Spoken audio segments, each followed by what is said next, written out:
안녕하세요. 사연 읽어주는 남녀입니다. 오늘도 와주셔서 감사드리며 그럼 오늘의 사연 바로 소개해드리겠습니다. 여자가 남자보다 힘은 약해도 능력은 남자 못지않게 길러야 요즘 세상에서 살아남을 수 있다고 생각하는 20대 여사장입니다. 저는 지금 사장님 소리 들으며 가게를 운영하고 있어요. 이 가게를 열기까지 정말 많은 우여곡절과 피가 거꾸로 솟을 만한 사연들이 있는데요. 그 이야기를 한번 해보려고 합니다. 남편과는 같은 회사에 다니다가 연애를 시작하게 되었습니다. 대화가 통하고 저를 배려해주는 사람이어서 남편과 결혼까지 하게 되었어요. 하지만 결혼은 현실이라더니 결혼을 결심한 순간부터 남편이 아닌 남의 편이 되더군요. 대화가 통할 줄 알았는데 지 할 말만 하는 거였고 배려해주는 사람인 줄 알았는데 자기 시댁 가족들에게만 팔이 안으로 굽는 선택적 배려인이었어요. 저와 남편은 1년 정도 연애를 하다가 동거를 했습니다. 직장이 시골 촌구석에 있어서 자취를 하고 있었는데 제가 살던 집이 계약 만기가 되었거든요. 어차피 남편과는 결혼을 할 생각이었기에 계약 연장을 하지 않고 남편이 살던 원룸에 몇 달 얹혀 살게 된 거였어요. 그런데 그때부터 문제가 생기기 시작하더군요. 처음엔 미리 신혼생활을 만끽하는 것 같고 너무 좋았습니다. 어느 부부나 있을 법한 꽁냥꽁냥한 시간을 보냈어요. 함께 살며 결혼 준비를 하게 되니 서로 소통도 빨라서 좋다고 생각했죠. 그러다 결혼 의사를 양쪽 집안에 전하게 되었어요. 그러자 저희 엄마는 왜 벌써부터 결혼을 하냐고 제게 뭐라고 하셨습니다. 그 당시 제 나이가 25살이었어요. 너무 어린 나이에 시집 가는 거 아니냐며 엄마는 걱정부터 하셨고 특히 제가 남편과 동거를 한다는 사실을 못마땅해 하는 눈치셨죠. 저희 엄마는 조금 보수적인 데가 있으셨어요. 남편과 첫인사를 치르기 며칠 전에 엄마가 저를 먼저 집으로 부르시더라고요. 너 아무리 결혼 결심했다지만 아직 결혼도 안 한 처녀가 동거를 한다는 게 말이 되니? 요즘 아무리 사람들이 개방적이라지만 그래도 여전히 어른들은 곱게 보지 않아. 나는 내 딸이 결혼하기 전부터 책 잡히는 소리 듣는 거 싫다. 엄마, 남의 시선이 뭐가 중요해. 요즘 젊은 사람들이 얼마나 계산적이고 똑똑하게 사는데 동거하는 게 어른들 눈엔 안 좋게 보일지 몰라도 자취방 월세 재계약했다가 기간 다 못 채우고 나올 때 복비도 물어야 하고 새로운 세입자 못 받으면 남은 기간 월세값도 내야 하는데 그러느니 계약 종료하고 남친 집에 얹혀 살면 이득이지. 월세 나갈 돈 모아서 시집 갈 때 보태면 되잖아. 그래도 돈 몇 푼보다 보여지는 게 중요할 때도 있어. 실제로 엄마 또래 사람들은 그런 걸 더 중요시하기도 하고. 그나저나 둘이 같이 산다고 애부터 먼저 가질 생각 꿈에도 하지 마. 결혼식장 들어가기 전까진 아무도 모르는 게 결혼이야. 엄마 말 명심해. 엄마는 제 결혼을 앞두고 걱정이 무척 많으신지 저를 앞에 앉혀두고 1시간도 넘게 설교를 하셨습니다. 며칠 후 우리는 양가 첫인사를 하게 되었어요. 엄마는 예비 남편이 인사 온다고 평소 하시지 않던 요리까지 해내시며 솜씨를 부리셨고 아빠도 평소 무뚝뚝하신데 말이라도 한마디 더 남편에게 건네셨죠. 저희 집에서의 첫인사는 화기애애한 분위기 속에서 잘 마무리되었습니다. 부모님은 남편을 만나보고 나서는 걱정했던 것보다는 괜찮았던 것 같다고 하셨죠. 아직 젊어서 그런가 어른을 대하는 태도나 행동이 애처럼 철은 없어 보이는데 그래도 사람은 착해 보이네. 너한테만 잘하면 문제가 없겠는데 말끝마다 저희 엄마가 이러는 게 좀 마마보이 같아. 저는 아빠 말에 마마보이는 아니라고 그냥 가족에 대한 애정이 넘치는 편이라고 이야기해 주었어요. 너야 지금 눈에 콩깍지가 끼어서 그렇게 좋게 말하겠지만 글쎄 모르겠다. 같은 남자인 내가 봤을 때 너무 자기 부모, 자기 형제만 챙기는 스타일은 아니까 걱정이 좀 되네. 남자는 이 아빠처럼 자기 가족부터 챙겨야 가족이 화목하게 돌아가는 거야. 아직 상견례 하기 전이니까 눈 똑바로 뜨고 그 남자가 어떤 사람인지 잘 봐. 저는 아빠 말씀에 알겠다고 하고 남편의 모습을 좀 더 자세히 들여다보려고 했습니다. 그런데 딱히 제 눈에는 특별히 결혼 후 문제가 될 만한 부분은 찾지 못하겠더라고요. 그러던 중 저도 남편 쪽 집안에 인사를 가게 되었습니다. 제가 인사를 가던 날 시부모님과 함께 시누이도 집에 있었어요. 남편에게는 결혼하지 않은 누나가 있었습니다. 시댁이 워낙 시골이라 시누이는 기숙사에서 지내며 대학원을 다니고 있다고 했어요. 그런데 제가 인사를 온다고 하니 궁금해서 온 거였죠. 시어머니 인상은 좀 성격이 강해 보이셨어요. 평생을 밭일하며 살아오셔서 그런지 나이도 실제 나이보다 더 들어 보이셨고요. 남편이 첫인사 가기 전에 미리 말을 해준 게 하나 있었습니다. 우리 엄마가 자기 주장이 좀 강하신 편이야. 그렇다고 막무가내이거나 그러시지는 않은데 억양이 좀 세고 목소리도 크다 보니까 남들이 볼 땐 고집 세 보인다고들 하시더라고. 이게 다 허약하신 아버지 대신 밭일하고 우리 키우시느라 그렇게 되신 거야. 그러니까 우리 엄마 말이 좀 거치시더라도 속마음은 따뜻한 사람이니까 자기가 이해 좀 해줘. 얼마나 목소리가 크고 말투가 거치시길래 그럴까 싶었어요. 그래도 남편 말대로 마음은 따뜻하고 착한 사람이라고 하니 그 말을 곧이곧대로 믿었습니다. 그때는 남편 말이라면 다 믿고 콩깍지가 제대로 씌워져 있을 때니까요. 시댁의 인사를 짧게 마치자 시아버지는 남편과 함께 소파에 앉으셨고 시누이가 저를 부엌으로 데려가더라고요. 솔직히 좀 어리둥절했습니다. 저희 집에서 인사를 드릴 때는 절도 드리고 덕담도 오가다가 엄마가 식사를 내어주셨거든요. 그런데 시댁에서는 안녕하세요 한마디 한 후에 곧장 부엌으로 데려가더라고요. 그러더니 신우가 제게 물었습니다. 올케, 무슨 색 좋아해? 초면에 반말은 기본에 제게 다짜고짜 무슨 색을 좋아하냐고 묻더라고요. 그래서 아무 생각 없이 핑크색 좋아한다고 했습니다. 그러자 시누이가 잘 됐다며 제 앞에 고무장갑을 내밀더라고요. 다행이다. 핑크랑 남색 있었는데. 자, 여기. 그러면서 제게 끼라는 신용을 하더라고요. 일단 끼라기에 끼기는 했습니다. 그러자 제게 설거지 좀 하라고 하더라고요. 식사를 하기도 전에 설거지부터 시키는 시댁이라니 조금 뜨악했죠. 싱크대를 보니 시어머니께서 이것저것 음식하시느라 나온 도마며 그릇들이 놓여 있었어요.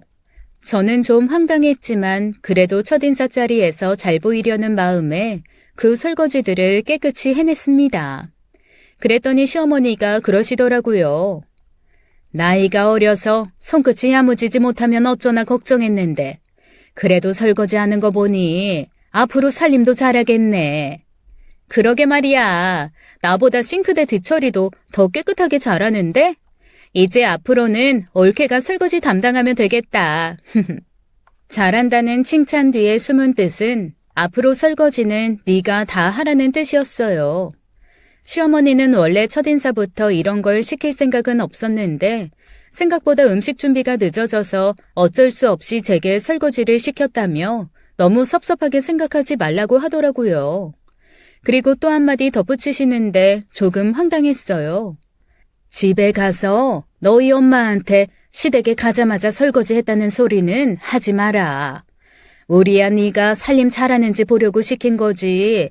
널 무시하거나 그래서 그런 게 아니야. 그런데 또 말이라는 게 전하다 보면 그 의미가 원래 의미랑 다르게 전해지기도 하잖니. 뭐 네가 워낙 현명해 보이니 알아서 잘 처신하겠지. 그렇게 말씀하시더라고요. 한마디로 본인들 밉보일 만한 행동한 걸 저희 친정에 알리지 말라는 거였죠. 저는 대답 대신 슬쩍 웃고 말았습니다. 남편을 보니 아버님과 소파에 앉아서 뉴스를 보더라고요. 그리고 제가 식탁에 수저를 다 놓은 후에 어머님이 식사하라고 부르자 기다렸다는 듯이 TV를 끄더니 식탁 앞에 딱 앉더라고요. 그 모습을 보는데 조금 걱정이 밀려왔습니다. 보아하니 남편네 집안은 남존여비 사상이 여전히 남아있는 집 같았어요. 저희 집이야 집안의 자식이라고는 외동딸인 저뿐이니 이 풍경이 좀 낯설어 보였죠. 아무튼 식사 자리에서는 하하호호 좋은 말만 서로 오고 갔습니다.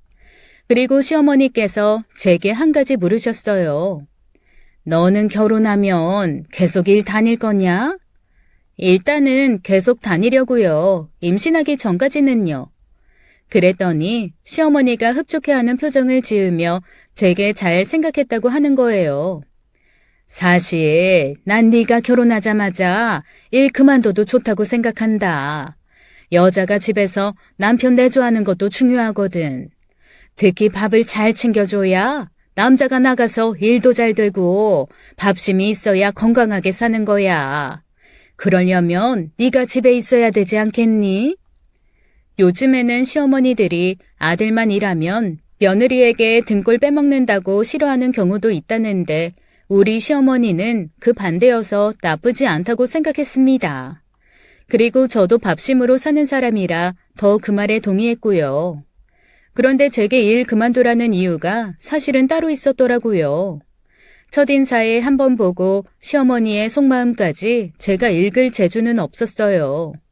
그 검은 속내도 모른 채 저는 첫인사를 잘 마쳤다며 저희 부모님께도 말씀드렸습니다. 차마 가자마자 고무장갑 끼고 설거지 했다는 말씀은 못 드렸네요. 부모님이 속상해 하실까 봐요. 그렇게 그 일을 묻어둔 채 곧 상견례 날짜를 잡게 되었습니다. 그런데 상견례 장소를 정하는데 이걸로 남편이랑 의견이 좁혀지지 않더라고요. 저는 시댁과 친정 중간 위치에서 만나자고 했는데 남편은 시댁이 워낙 시골 구석이니 나오는데도 한참 걸린다며 시댁 근처 시내에서 보자고 하더라고요. 그런데 사실 시댁 근처 시내에는 갈 만한 식당이 없었어요. 그래서 저는 좀 더 도시에 가까운 중간 지점을 계속 고집했죠. 이걸로 본의 아니게 남편과 좀 다투게 되었고 어떻게 알았는지 시어머니께서 제 핸드폰으로 전화를 하셨습니다. 그 당시 시어머니 연락처가 제게 없던 터라 모르는 번호여서 몇 번 받질 않았는데 자꾸 전화가 오길래 받았더니 갑자기 따다다다 본인 하실 말씀만 하시더라고요. 여보세요? 너 왜 이렇게 내 전화를 안 받니? 일부러 피하는 거니? 처음엔 누군지 몰라서 누구시냐고 물었죠. 너 벌써부터 여우짓 하지 마라.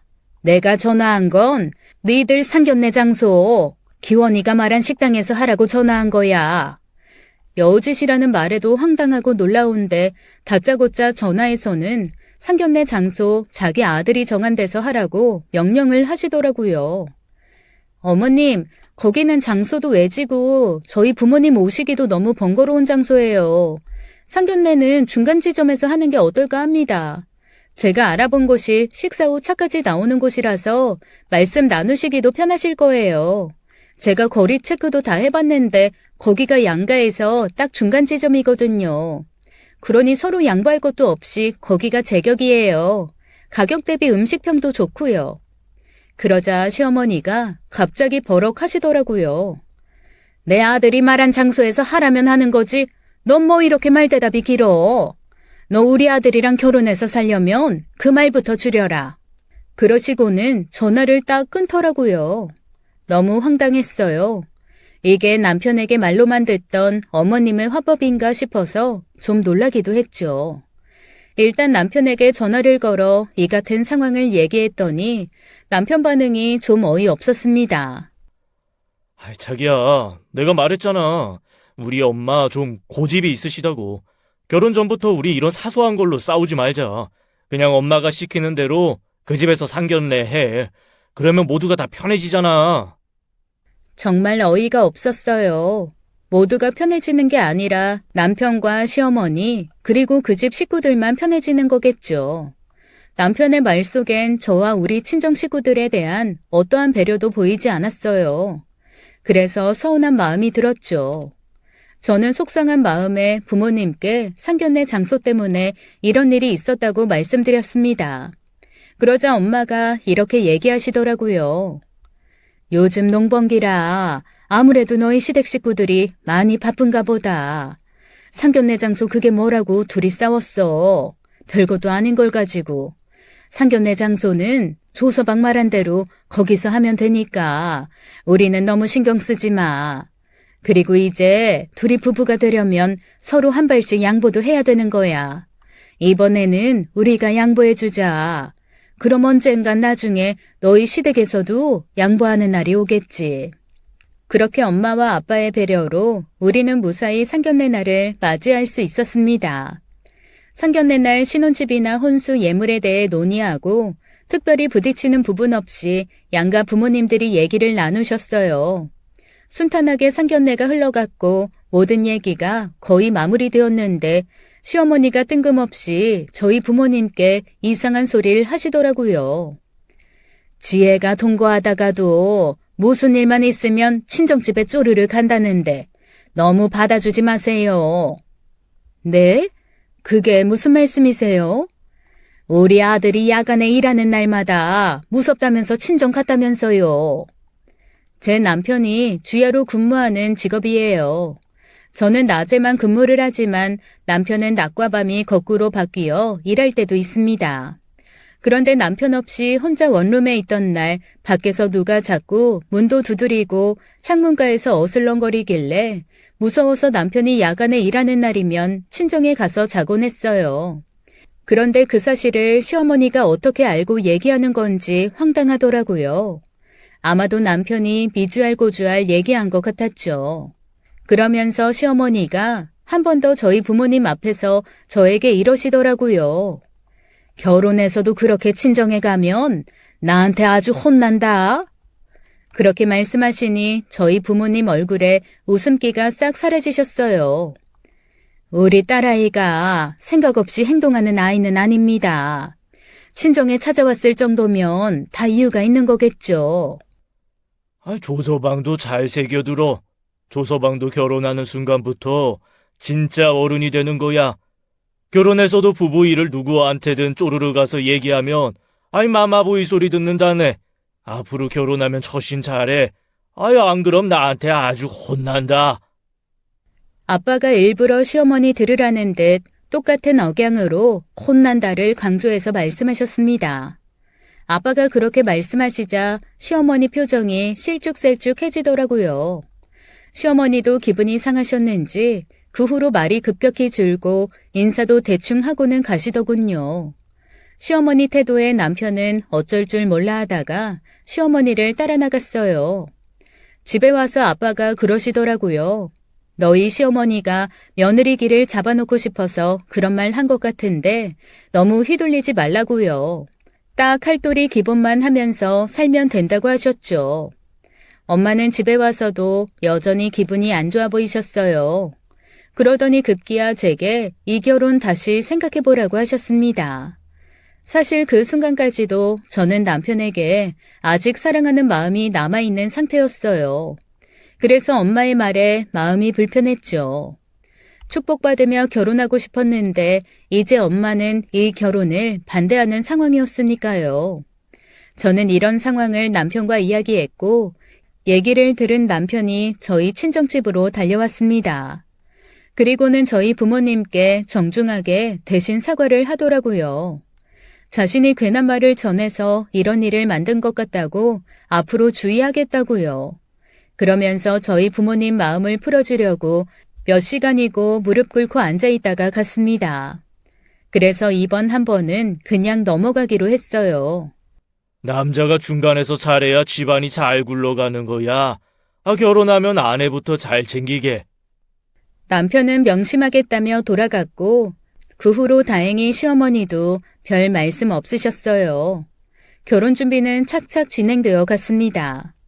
결혼식장 위치 문제로 조금 마찰이 있긴 했지만 다행히 이번에는 남편 쪽에서 양보해 주더군요. 그래서 엄마도 시어머니가 그렇게 경우 없는 사람들은 아닌 것 같다고 말씀하셨어요.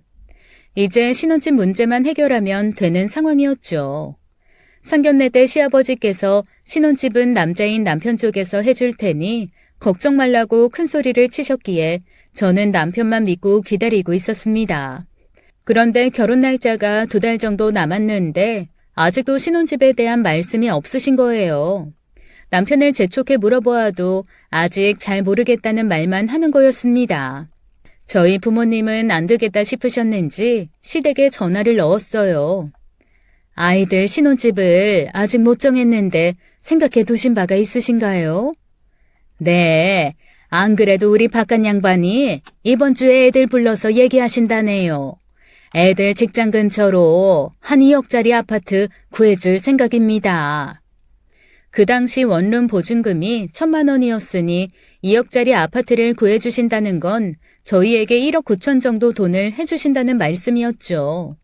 2억이면 큰 돈인데 아이들 위해서 내어주신다니 감사하네요. 혹시라도 저희 도움이 필요하시면 꼭 말씀해 주세요. 그렇게 엄마는 감사 인사를 하고 전화를 끊으셨고 저는 그 주에 시어머니 부름에 시댁으로 갔습니다. 그러자 시아버지가 제게 통장 하나를 주시더라고요. 명의는 남편 앞으로 되어 있는 통장이었고 그 안에는 신혼집 구할 자금이 들어 있었어요. 저는 감사 인사를 드리며 통장을 열어보았는데 1억 9천이 아닌 5천만 원이 들어있는 겁니다. 물론 5천만 원만 해주셔도 너무 감사하죠. 그런데 앞뒷말이 틀린 것이 조금 찝찝했어요. 저희 부모님께는 2억을 해주시는 것처럼 말씀하시고 정작 제게는 5천만 원을 주시며 대출 1억 5천만 원을 받으라고 하셨으니까요. 그러면서 하시는 말씀이 더 웃겼습니다. 요즘 세상이 바뀌어서 집은 남자 여자 반반씩 해온다고들 하지만 우리는 그렇게 안 한다. 자고로 집은 남자가 해와야 기가 살지. 그래서 너희 시아버지가 모아둔 돈 5천만 원 주는 거니까 이걸로 니들이 대출 좀 받아서 2억짜리 전세 아파트 구하거라. 그리고 집은 땡땡동 있지? 거기에 땡땡 아파트로 알아봐라. 거기가 위치도 괜찮고 좋더라. 2억도 아니고 5천만 원 주시면서 아파트 위치까지 정해서 그곳으로 구하라는 시아버지셨어요. 물론 5천만 원 큰 돈이죠. 하지만 저희 부모님도 집값에 1억은 보태주실 생각을 갖고 계셨던지라 사실 마냥 좋지만은 않았습니다. 게다가 제가 원하는 아파트는 따로 있었거든요. 남편은 시부모님들이 돈을 보태주시니 실제로 기가 사는지 어깨를 으쓱하며 제게 앞으로 자기 부모님한테 잘하라고 하더라고요. 저는 고민 끝에 다음 날 남편에게 제 생각을 이야기했어요. 그런데 나 땡땡 아파트는 싫어. 거기 위치 안 좋잖아. 주변에 다 돈 바치고. 주변에 정비도 안 돼서 동네도 별로야. 차라리 XX 아파트로 가는 건 어때? 한 2, 3천 부족한 건 내가 어떻게든 마련해 볼게. 사실 우리 엄마 아빠도 집값 보태주실 수 있다고 했거든. 그래? 하긴 땡땡 아파트보단 뽕뽕 아파트가 더 낫긴 하지. 잠깐만. 그러더니 남편이 잠시 밖으로 나가더라고요. 저는 남편이 담배를 피우러 가는 줄 알고 식당 안에서 기다렸습니다. 그런데 한참이 지나도 안 들어오길래 저도 밖으로 나가 남편을 찾아보았어요. 그랬더니 남편이 자기 엄마랑 통화를 하고 있는 겁니다. 알았어요. 그럼 지혜한테 땡땡 아파트로 구하자고 할게요. 저를 본 남편은 전화를 얼른 끊더니 제게 할 말이 있다며 저를 식당 안으로 데리고 들어가더라고요. 알고 보니 시댁으로부터 지령이 내려온 모양이었습니다. 남편이 완전히 태도를 바꿔서는 제게 땡땡 아파트가 아니면 안 된다는 거예요. 그리고 저희 친정으로부터 돈도 받지 말라고 하더라고요. 이야기에 논리도 없고 무작정 자기 주장만 하는 남편이었어요. 오빠, 땡땡 아파트로 가는 건 그렇다 치고 왜 우리 부모님한테 돈 받지 말라고 그러시는 거야? 그야. 장인 장모님한테까지 손 벌리면 너무 죄송하니까 그렇지. 그리고 우리 집에 알다시피 남 좋은 여비 사상이라고 해야 하나? 좀 유교적인 부분이 많이 있어서 부모님이 집은 남자가 해야 하는 거라고 생각하셔. 내가 결혼해서 돈 더 많이 벌면 그때 우리 힘으로 뿅뿅 아파트로 이사 가자. 남편이 말은 그렇게 하는데 아무래도 친정돈이 들어가면 시댁에서 길을 못 펼까봐 그런 것 같았어요. 한마디로 남편 기 죽을까봐 그런 거였죠. 그리고 그때는 왜 꼭 그 아파트로 이사 가자고 하는지 전혀 몰랐습니다. 결혼한 후에야 남편과 시댁이 저에게 숨겨온 비밀을 알게 되었죠. 아무것도 몰랐던 저는 결국 남편의 끈질긴 주장에 땡땡 아파트 25평을 구하게 되었어요. 그것도 전세가 아니라 매매로요. 이게 계약하는 과정에서 좀 사정이 있었습니다. 그때 당시 아파트 매매가와 전세가가 3천만 원 차이밖에 안 났어요. 전세가 2억이고 매매가가 2억 3천이었죠. 그런데 전세로 나온 집이 곰팡이가 너무 심해서 도저히 들어갈 수 없을 정도인데 다른 집은 전세로 나온 게 없다고 하더라고요. 그런데 남편은 무조건 땡땡 아파트로 구해야 한다고 고집하던 터라 제가 차라리 매매로 나온 아파트를 보여달라고 했어요.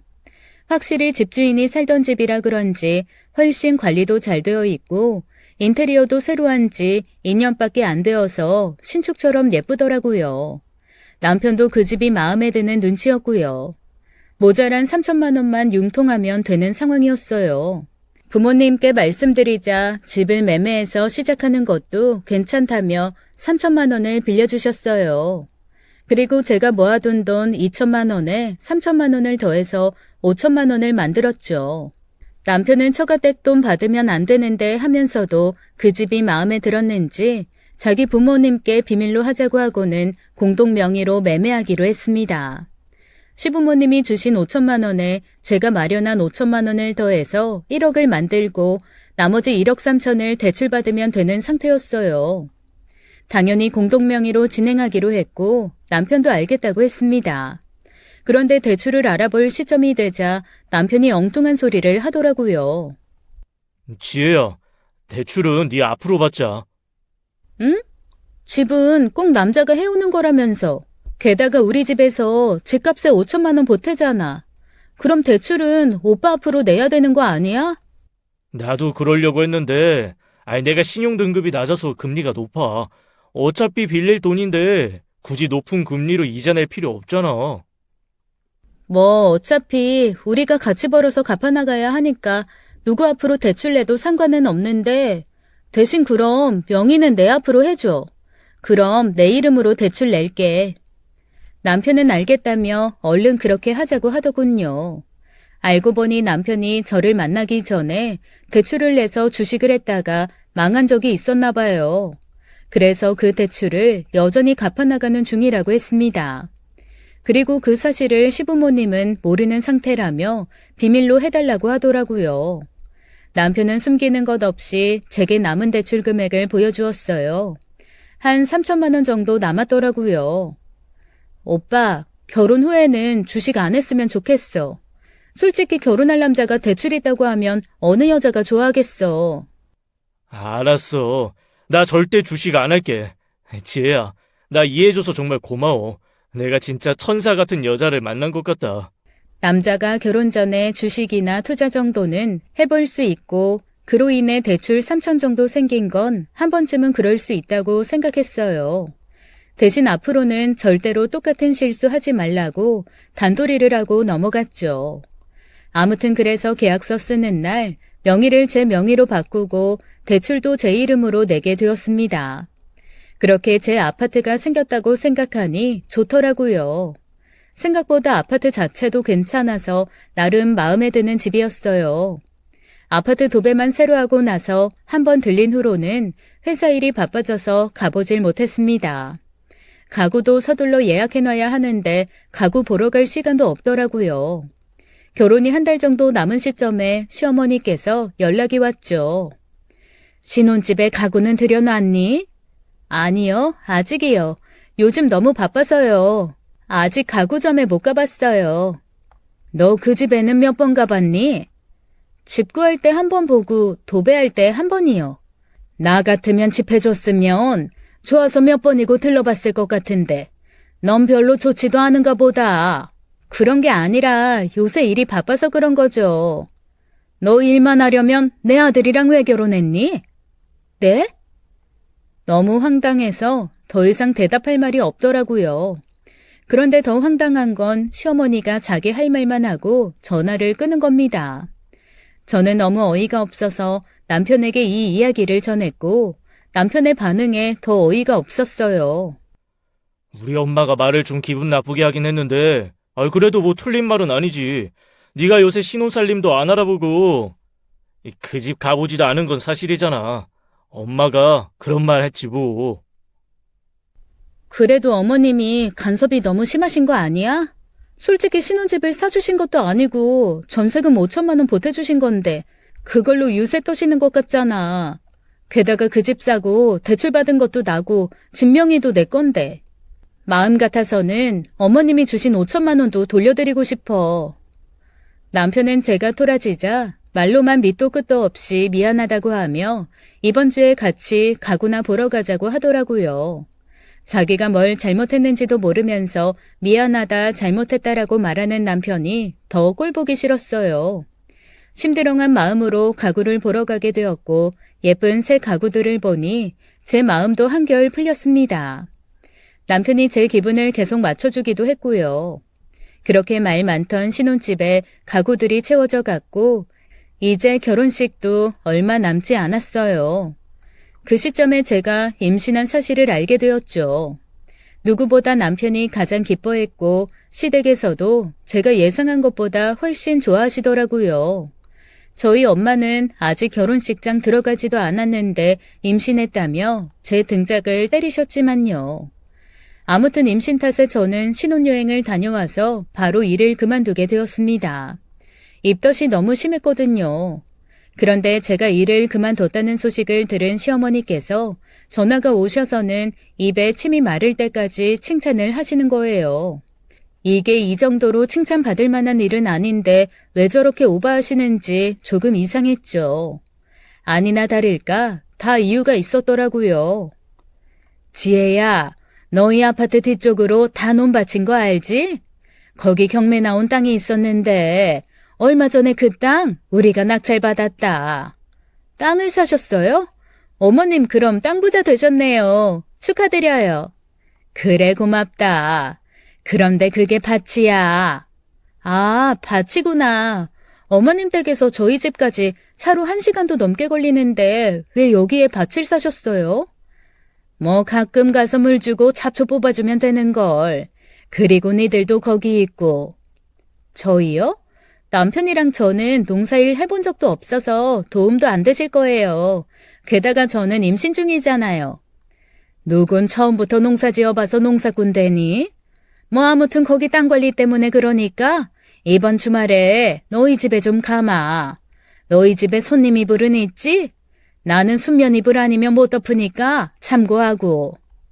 자기 할 말이 끝나자 쏜살같이 전화를 끊으시는 시어머니였어요. 저는 너무 황당했습니다. 왜 그렇게 이 아파트에 전셋집을 구하라고 그렇게 우기셨는지 이제야 알게 된 거였죠. 일을 그만두라고 했던 이유, 일을 그만두자 좋아하신 이유도 다 땅 때문이었어요. 저더러 밭농사를 짓게 하시려는 거였습니다. 더 황당한 건 남편은 이미 그 사실을 알고 있었다는 거였어요. 이미 저희에게 전세금 주시기 전에 경매로 땅을 낙찰받으신 상태였던 겁니다. 도대체 왜 비밀로 한 거야? 그냥 말해줄 수도 있었잖아. 거기 땅 사셨다고 나한테 말하면 내가 땡땡 아파트로 신혼집 안 구할까봐 그랬어? 그런 거 아니야. 난 그냥 말할 필요성을 못 느껴서 말 안 한 거야. 솔직히 그 땅이 부모님 땅이지 우리 땅은 아니니까. 그리고 거기에 부모님 땅 좀 있다고 우리한테 피해 주는 것도 아니잖아. 나중에 물려받으면 받았지. 안 그래? 남편이야 아무 상관없겠죠. 시어머니가 남편을 얼마나 애지중지하시는데 밭일을 시키시겠어요.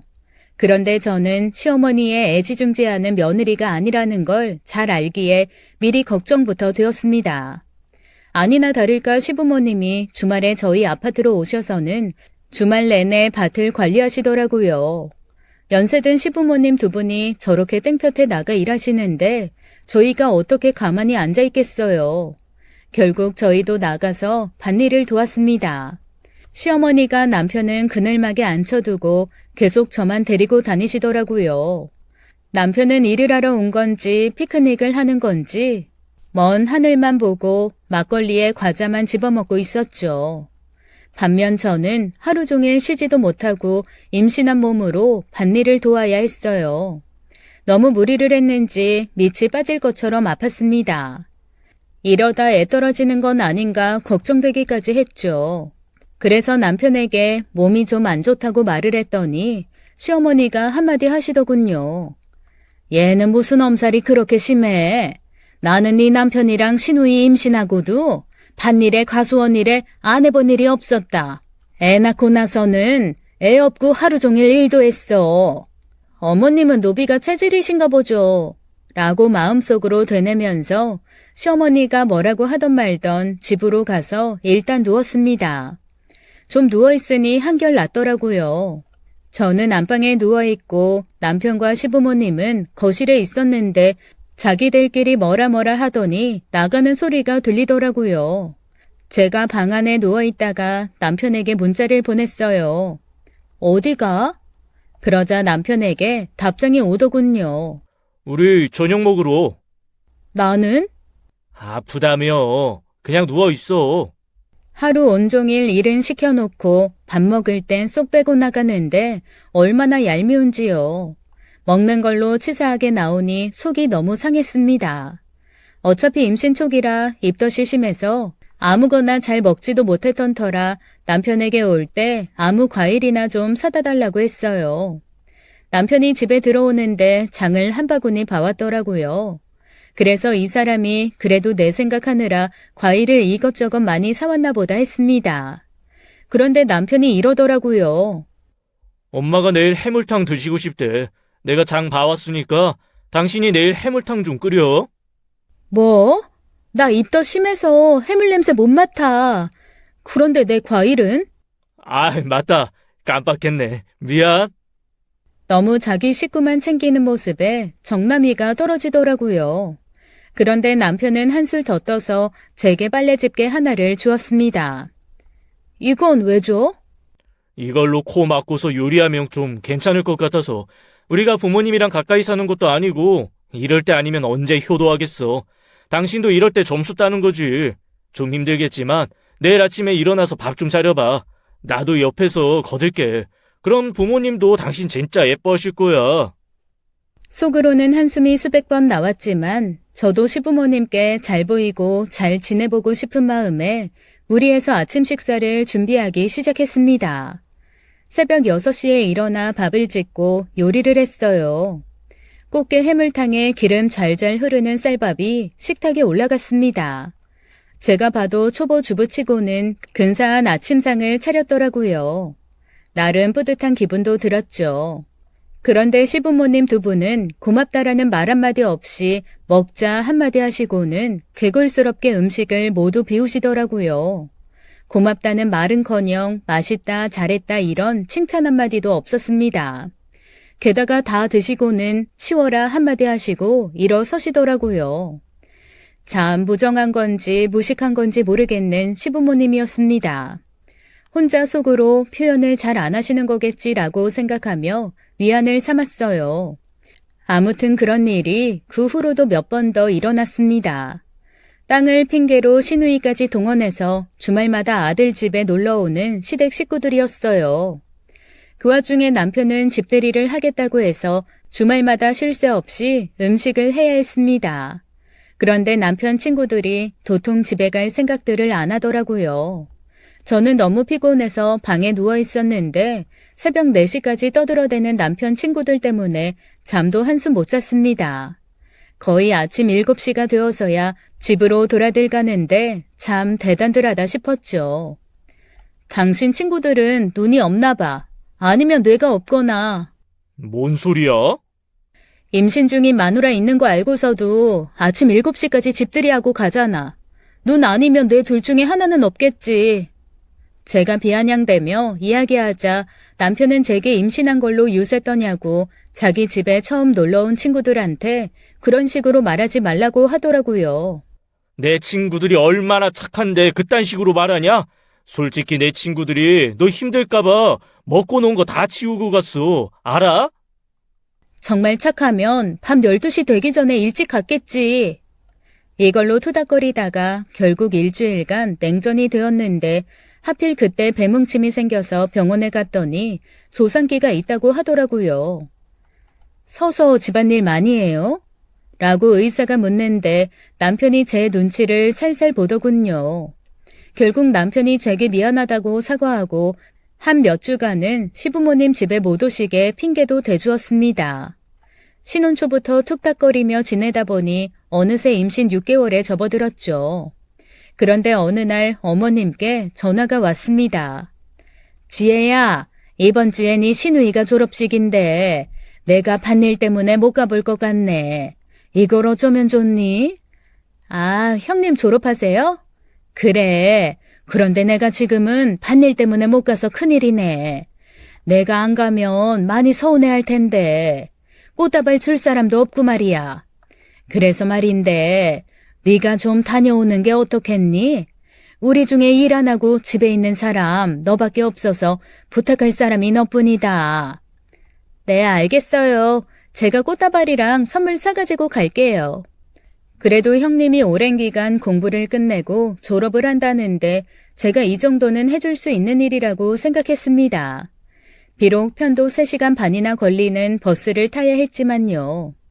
사실 좀 부담스러운 거리였지만 그래도 아무도 갈 사람이 없다고 하니 좋은 마음으로 제가 가기로 한 거였어요. 역시나 가는 길이 힘들기는 하더라고요. 졸업식 당일날 저는 꽃과 선물을 준비해서 졸업식장에 도착을 했어요. 그런데 그곳에서 너무나 황당한 장면을 목격하고 말았습니다. 형님이 어머님과 함께 사진을 찍고 계시더라고요. 어? 어머님, 오늘 못 오신다고 하시지 않았어요? 바쁘긴 한데 어떻게 안 와보니? 그냥 일 제쳐두고 왔다. 그럼 저한테 말씀 좀 해주시지. 제 말에 시어머니는 대꾸도 없이 다른 데로 가서 사진을 찍으시더군요. 너무 어이가 없었어요. 본인이 직접 오실 거였으면 저한테 안 와도 된다고 말씀해 주실 수도 있는 거였잖아요. 차마 좋은 날에 싫은 티는 못 내고 준비한 꽃다발과 선물을 형님께 드렸습니다. 그 후로도 여러 가지 일을 겪었어요. 저는 출산을 앞두고 당연히 조리원을 알아보았습니다.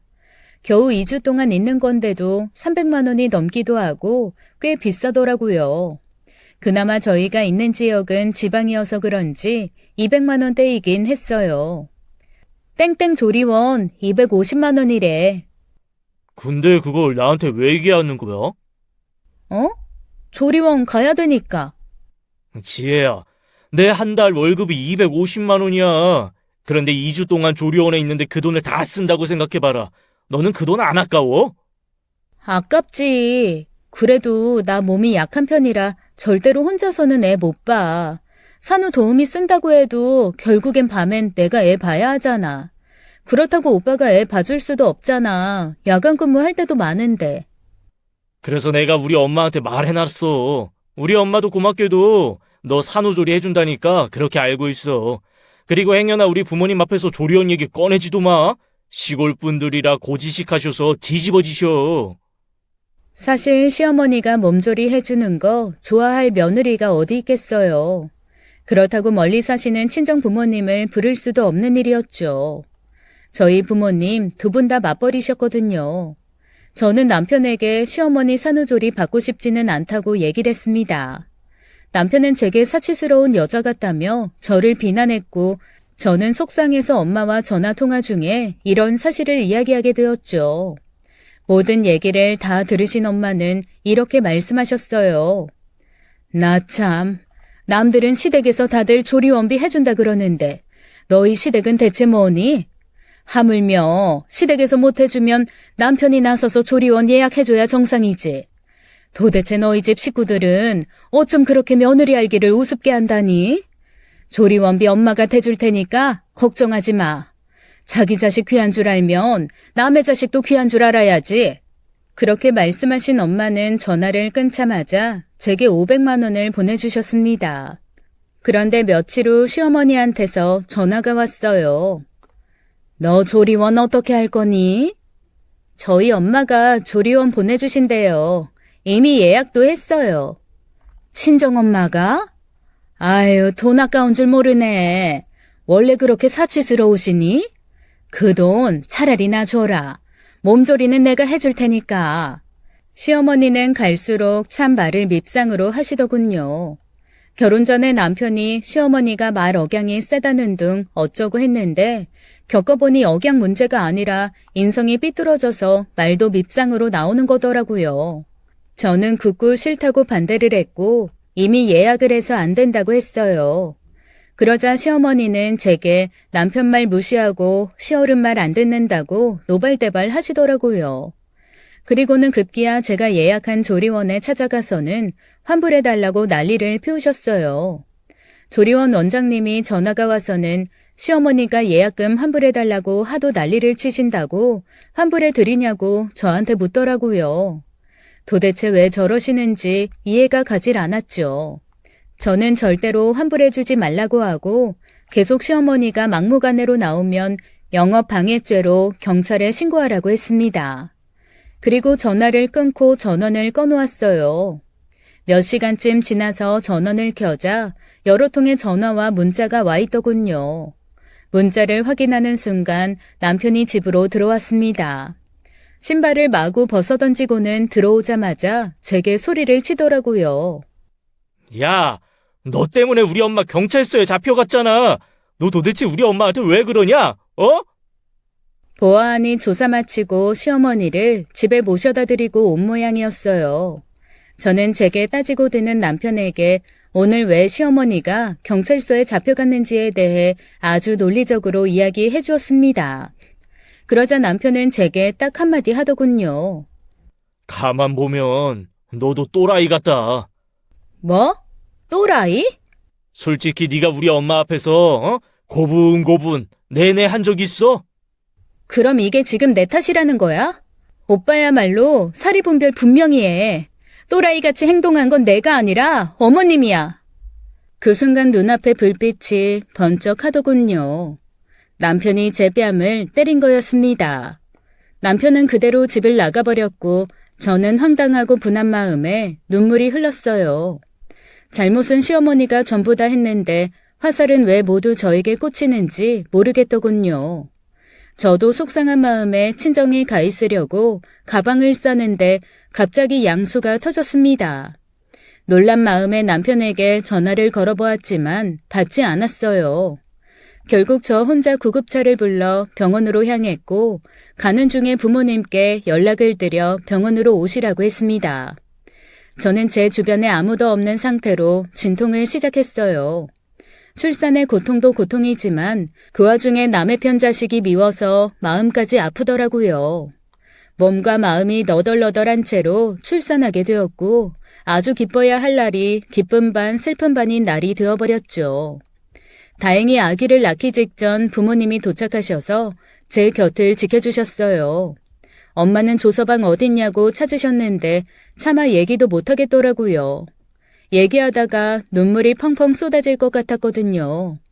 엄마는 제 표정을 보더니 무슨 일이 있음을 직감하신 듯 했죠. 결국 엄마의 몇 마디 물음에 그동안 있었던 일을 모두 털어놓았어요. 모든 이야기를 묵묵히 들으시던 엄마가 말씀하셨어요.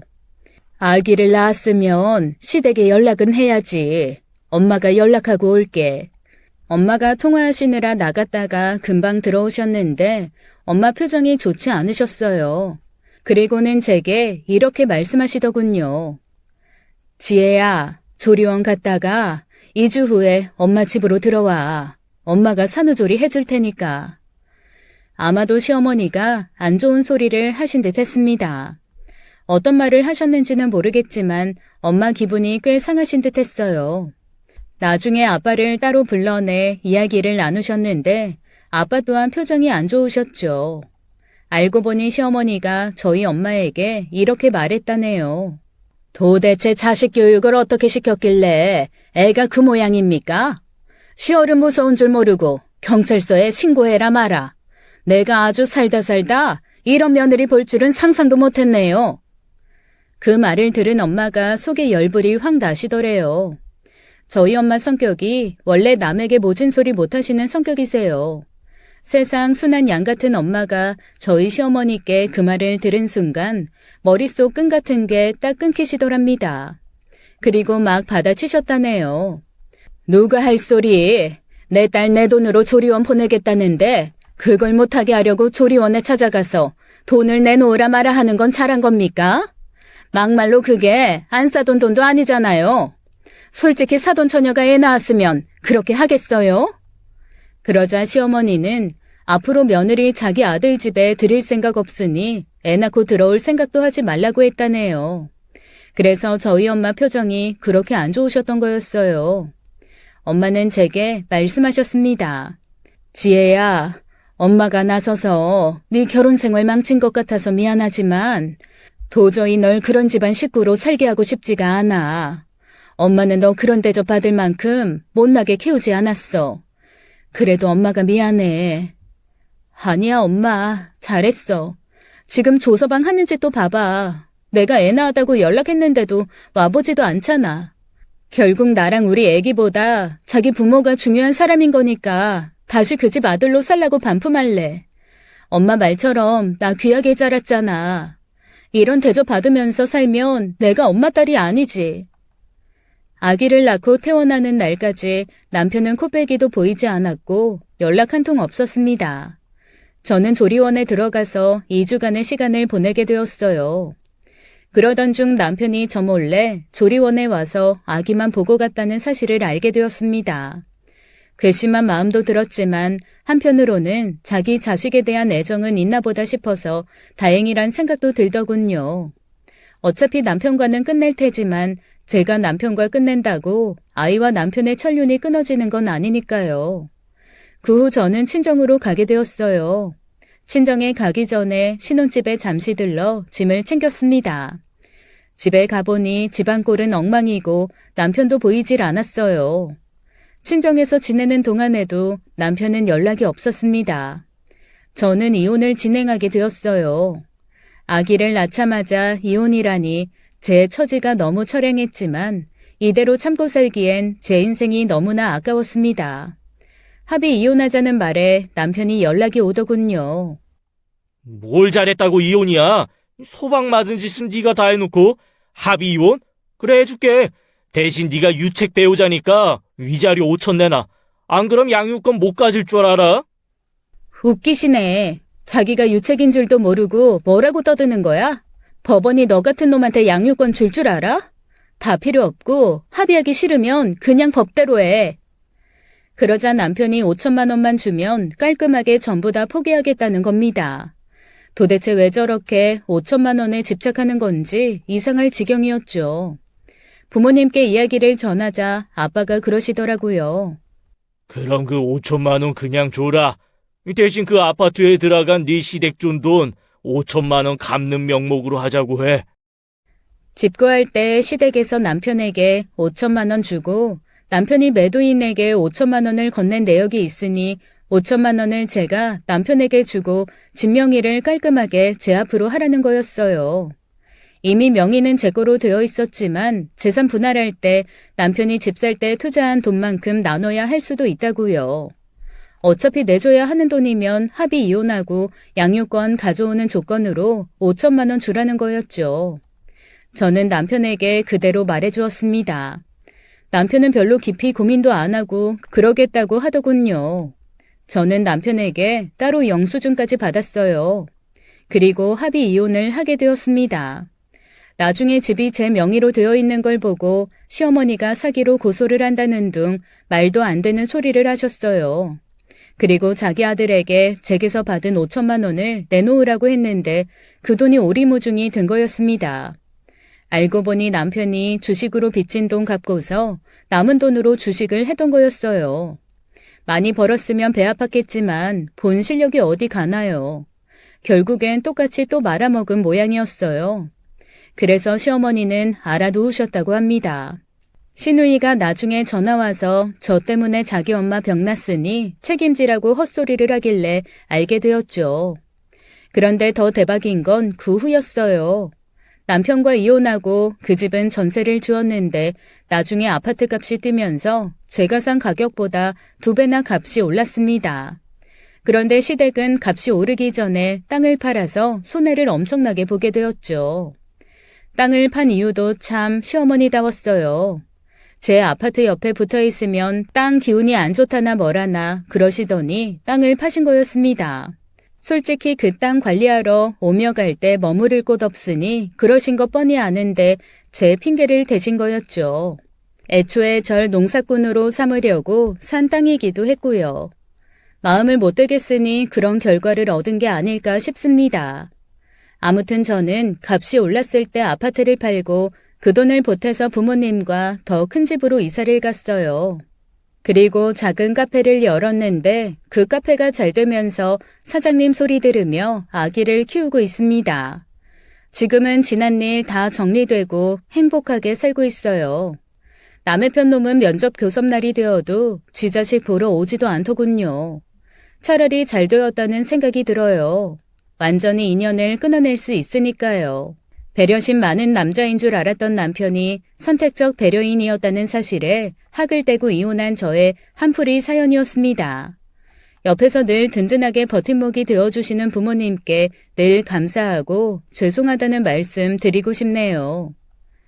지금까지 사연 읽어주는 남녀였습니다.